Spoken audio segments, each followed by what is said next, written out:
Now, after discussing the methods of preparations of alkenes in the previous video, in this video we are going to discuss about the properties of alkenes.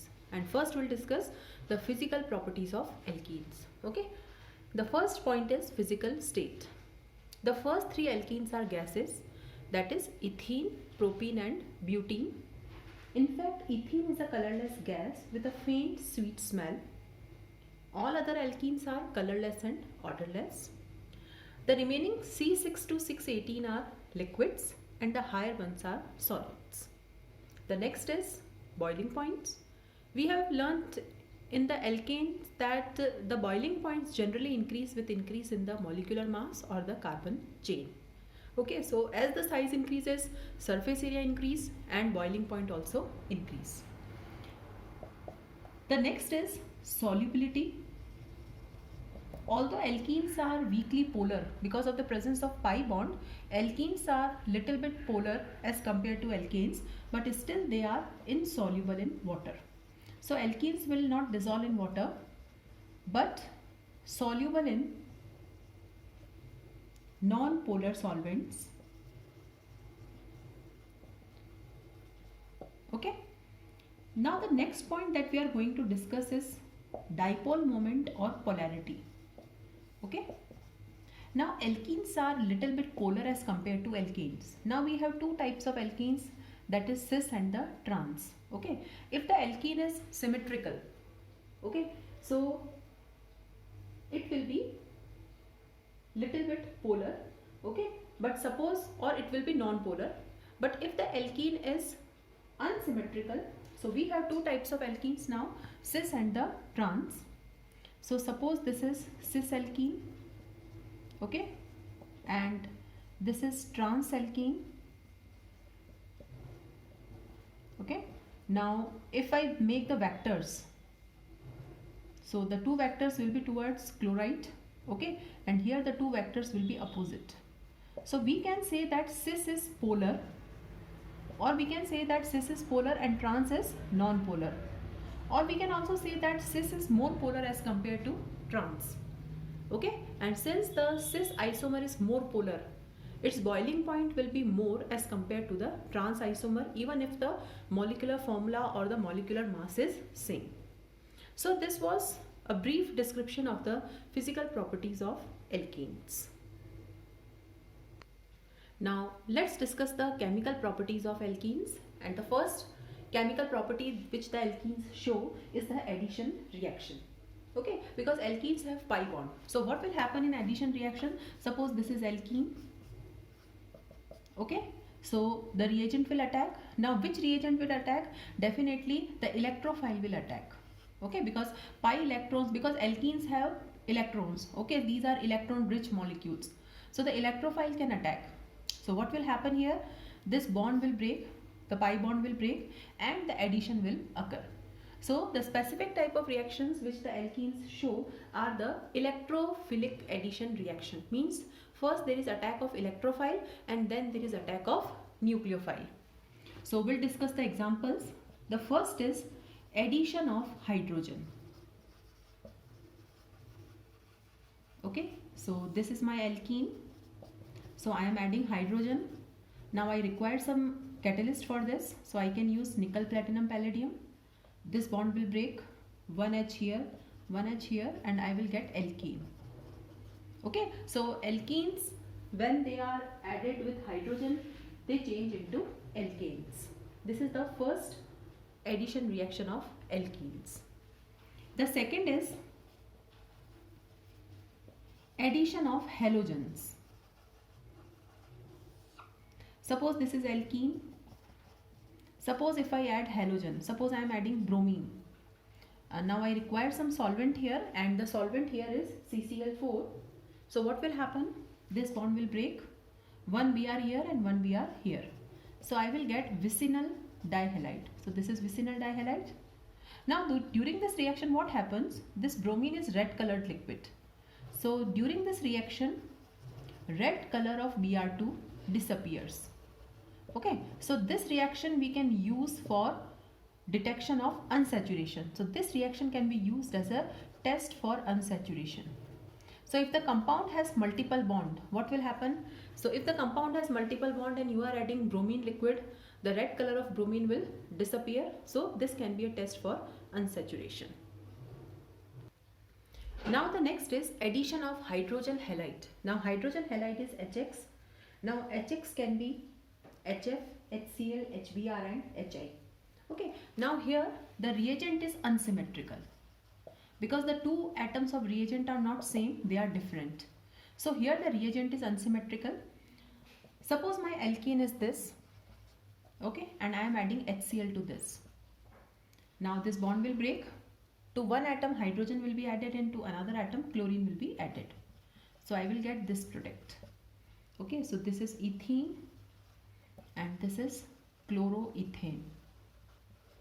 Okay, since the alkene is symmetrical alkene, okay, it doesn't matter whether you are adding H to this side or Cl to this side or H to this side or Cl to this side, your product will be same. If chloro is added here, this will be chloroethane, and if the chloro is added to this side, it will be chloroethane only. Okay, but suppose if the alkene is unsymmetrical, okay, suppose I am having the unsymmetrical alkene and this alkene is propene, and suppose if I add HCl. Now alkene is also unsymmetrical and the reagent is also unsymmetrical. Now there are two possibilities. Suppose if I add H to this side and Cl to this side, this is the first possibility. So what product I will get? CH3, CH2, CH2, Cl. This is 1-chloropropane. And suppose if I add H to here and Cl here, this is the second possibility. So I will get this as the product. Okay, this is 2-chloropropane. So I am getting two different products. Okay, 1-chloropropane and 2-chloropropane. And in chemistry, in any reaction, whenever two products are possible, so one product is always minor and the second product is always major. Now here 1-chloropropane is minor product and 2-chloropropane is the main product. If it is 20%, then it is 80%. If it is 40%, then it is 60%. Now how to find out that whether this product is minor or this product is major? There is one rule, and we'll follow that rule while adding the unsymmetrical reagent. So for addition of unsymmetrical reagent to unsymmetrical alkene, the rule is Markovnikov's rule, which states that the negative part of reagent goes to that carbon which has lesser hydrogen attached. So suppose if my alkene is this, and suppose if I want to add HBr, now this bond will break. This is plus, this is minus. So negative part will come here. So my product is CH3, CCH3, Br and CH3. Likewise, my alkene is this. This is unsymmetrical. Suppose if I add HCl, the negative part will go to this carbon and this bond will break. So CH3, CH2, CH, Cl, CH3. Okay, so this is all about Markovnikov's addition, that if the alkene is unsymmetrical, then the negative part will go to that carbon which has lesser hydrogen attached. Now if the alkene is not unsymmetrical, suppose if I have symmetrical alkene, for example this is but2ene, now it is symmetrical. So if I add HCl to this, okay, so I will not follow Markovnikov's addition here, because I can add negative part to this carbon also and this carbon also. So it does not matter whether you are adding chloro to this carbon or this carbon. We'll take some more examples. This is cyclohexene. Now this bond will break. This is also symmetrical. So suppose Br here and H here.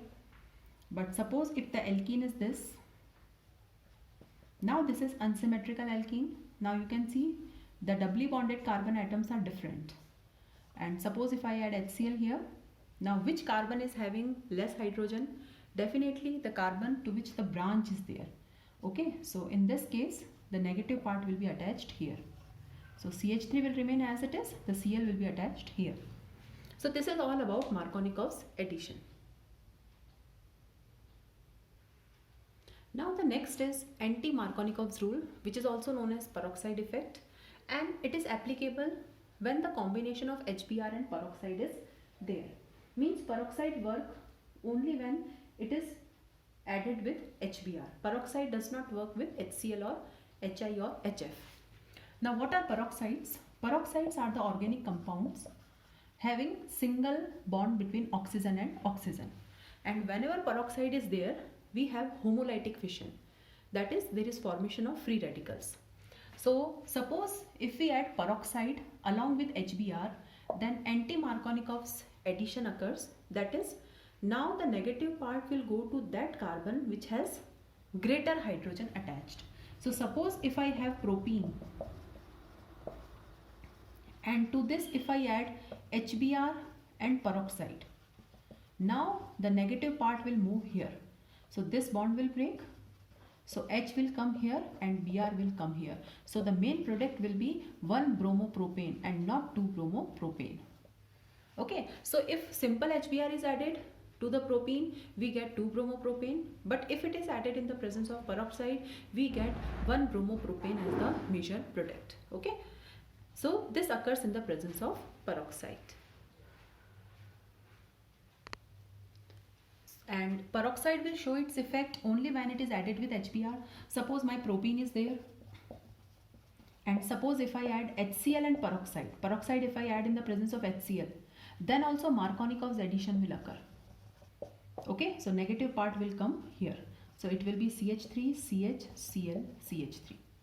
Okay, so anti-Markovnikov's addition occurs only when this particular combination is there. So next we are going to discuss about the mechanism of Markovnikov's and anti-Markovnikov's addition, that why this rule is there, that the negative part will move to that carbon which has less hydrogen, and in the presence of peroxide the rule is reversed. So we are going to understand the mechanism of Markovnikov's and anti-Markovnikov's addition. Now first of all we'll discuss the mechanism of Markovnikov's addition. Suppose I have HBr, then it will dissociate into H plus and Br minus. This is electrophile part and this is nucleophile part. And I told you earlier that alkenes show electrophilic addition. That is, first the electrophile attacks. Now this is my propene, and to the propene the H plus will attack first because it is the electrophilic part. Now two possibilities are there. If bond is broken such that H come here and plus come here, okay, this is the first case. So I will get the product like this. And if the second possibility is there, that plus is here and H is here, okay, so these two are added like this. So the second possibility is CH3 CH plus CH3. So this is the B possibility. Now here the carbocation is primary and here the carbocation is secondary. This is the intermediate form. Now which carbocation is more stable? Definitely secondary. So what will happen now? The Br minus will attack here only and will get the 2 bromopropane as the major product. So we can see that whenever HBr is attacking or any other unsymmetrical reagent is attacking, the carbocation is formed as an intermediate. Since secondary carbocation is more stable, okay, so definitely the negative part will move to the carbon which is having less hydrogen attached. So this is all about the mechanism of Markovnikov's addition. Now let's discuss the mechanism of anti-Markovnikov's addition. Anti-Markovnikov's addition occurs in the presence of peroxide. So here first homolytic fission will occur and will get RO radical. Okay, so free radicals are formed here. Okay, now what this free radical will do? So this free radical will attack HBr and it will initiate homolytic fission here. So this will get, I will get ROH and Br radical is generated. Okay, so in the presence of peroxide will not get the electrophile as the attacking reagent, will get our free radical as the attacking reagent. So now again propene is there plus Br radical is there. Two options are there. Now what is the option A? This bond breaks, Br here and dot here. So the product is CH3 CH Br CH2 dot. This is primary radical, and the second option is dot here and Br here.